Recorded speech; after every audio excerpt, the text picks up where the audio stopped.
नमस्कार दोस्तों, हर चीज़ की एक दलील होती है। हर चीज़ के पृष्ठभूमि में कोई ना कोई चीज़ होती है जिसके आधार पर नामकरण किया गया है किसी भी चीज़ का। ये दस्तूर है, परंपरा चली आ रही है।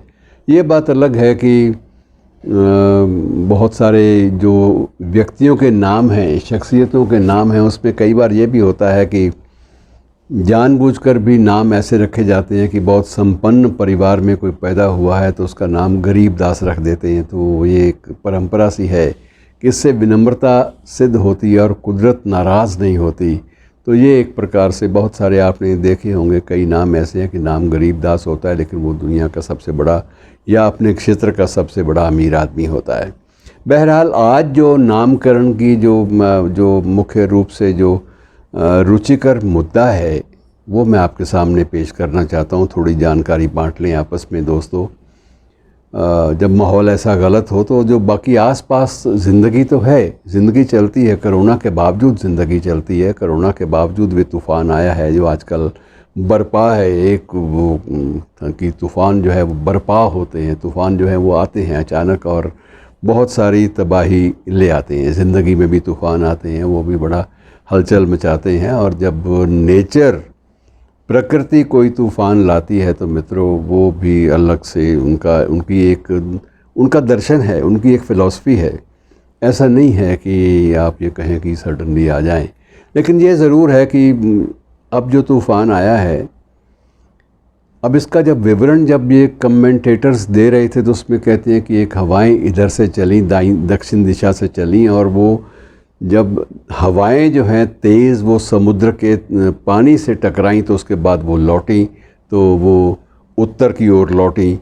मतलब ये है कि दिशाओं के बारे में ये हवाएं क्या रुख लेंगी, ये तूफ़ान क्या रुख लेंगे, इसके बारे में कोई निश्चित निर्धारित इनका आकलन, इनकी असेसमेंट करना मित्रों आसान नहीं है। जो कुदरत के रंग हैं और कुदरत सारे राज अपने आप को बता दे तो फिर वो प्रकृति क्या रही, उसके अपने राज हैं। अब जो आजकल तूफ़ान है उसका नाम अलग अलग रूप से उच्चारण उसका किया जाता है। कुछ ताऊ ते के नाम से भी किया जाता है, कुछ और ऐसे मिलते जुलते नामों से उसका उच्चारण होता है, लेकिन मुख्य रूप से प्रचलित नाम जो है वो ताऊ ते। तो ताऊ ते मित्रों ये क्या है कि ये एक बर्मीज़ शब्द है, बर्मी भाषा का, म्यांमार के क्षेत्र में, जिसे आप म्यांमार कहते हैं, अब तो म्यांमार के क्षेत्र का एक शब्द है और बर्मी भाषा का एक मूल शब्द है जिसका अर्थ है शोर मचाने वाली छिपकली। और मित्रों नामकरण है तूफ़ानों का, ये बड़ा गज़ब का होता था। एक वक्त ये था कि जब ये माना जाता था कि जो तूफ़ान हैं, हालांकि तूफ़ान को हम पुल्लिंग मानते हैं, मैस्कुलिन मानते हैं, लेकिन इनका नामकरण जो है वो महिलाओं के नाम पर, स्त्रीलिंग के नाम पर हो, ये भी एक बहस चली थी। मसलन कैटरीना भी एक तूफ़ान था। वो हमारी फिल्मों वाली कैटरीना नहीं, ये कैटरीना एक तूफ़ान का नाम था।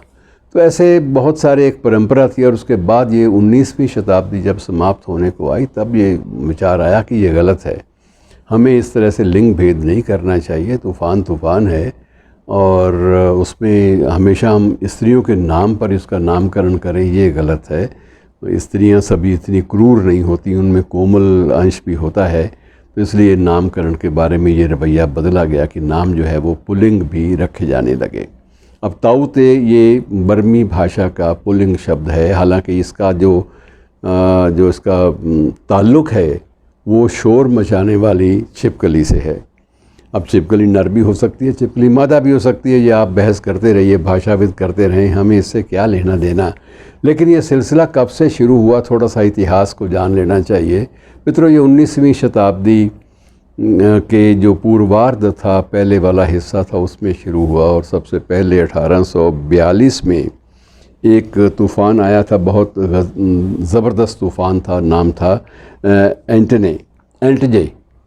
एंटजे तूफ़ान का नामकरण वो इसलिए किया गया था कि इसने एक बहुत विशाल समुद्री नौका थी जिसमें उस वक्त नौका में सैकड़ों लोग सवार थे, और वो एंटजे नौका के सारे पाल इसने खोल दिए तूफ़ान ने और नौका डगमगाई। उसमें बहुत सारे लोग हताहत भी हुए।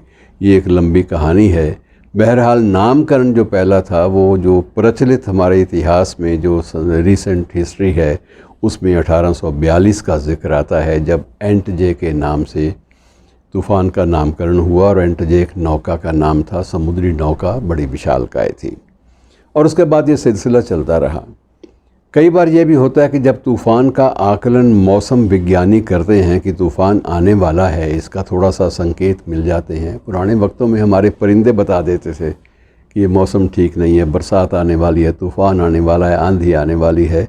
लेकिन अब परिंदों की तो कोई ज़्यादा उनकी जो डीकोडिंग है लैंग्वेज की लोग नहीं करते, परवाह नहीं करते। अब हर चीज़ में मशीन आ गई है, तो अब मशीनों के ज़रिए हर चीज़ का मित्रों आकलन होता है। और उसमें आकलन में यह है कि मशीनें अपने ढंग से करती हैं और बहुत सारे नाम अलग अलग, मूल रूप से जिस क्षेत्र में उसका दबाव ज़्यादा होता है उस क्षेत्र की किसी भाषा के किसी भी पात्र को लेकर उसका नामकरण कर दिया जाता है।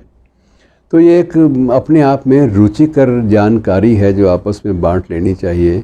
अब ये ताऊ ते, जब शुरुआत इसकी हुई तो हमने समझा कि ये किसी हरियाणवी ताऊ के बारे में ज़िक्र होगा, लेकिन ताऊ ते जब नाम आया तो ताऊ ते जो है वो लगा कि जैसे हरियाणवी और पंजाबी का मिक्सर है, ते तो पंजाबी का शब्द है।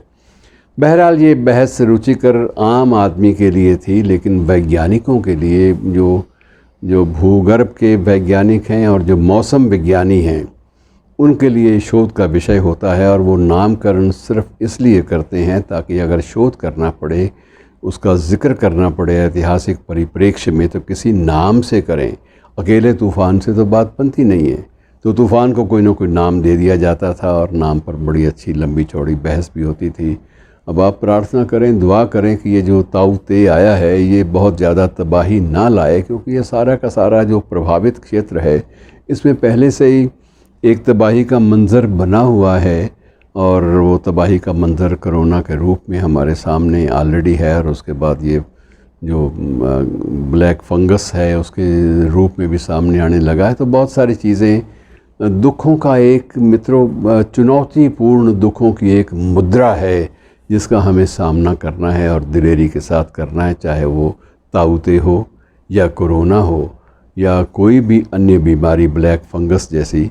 हमें उसका मुकाबला डटकर और पूरे निर्भीक होकर करना होगा, क्योंकि इंसानी जो नस्ल है इसका बचना इस सृष्टि की एक अनिवार्य शर्त है। और वो ये भी निश्चित है कि बहुत सारी तबाहियाँ आई, बहुत सारे तूफ़ान आए, और उन तूफ़ानों के बावजूद, तबाहियों के बावजूद, उलटफेर के बावजूद, क्रांतियों के बावजूद, फिर भी उसके बाद भी इंसानी जो जिन्स है, जो इंसानी नस्ल है और जो संस्कृति और सभ्यता है, इसका पूरी तरह से कभी विनाश नहीं हुआ।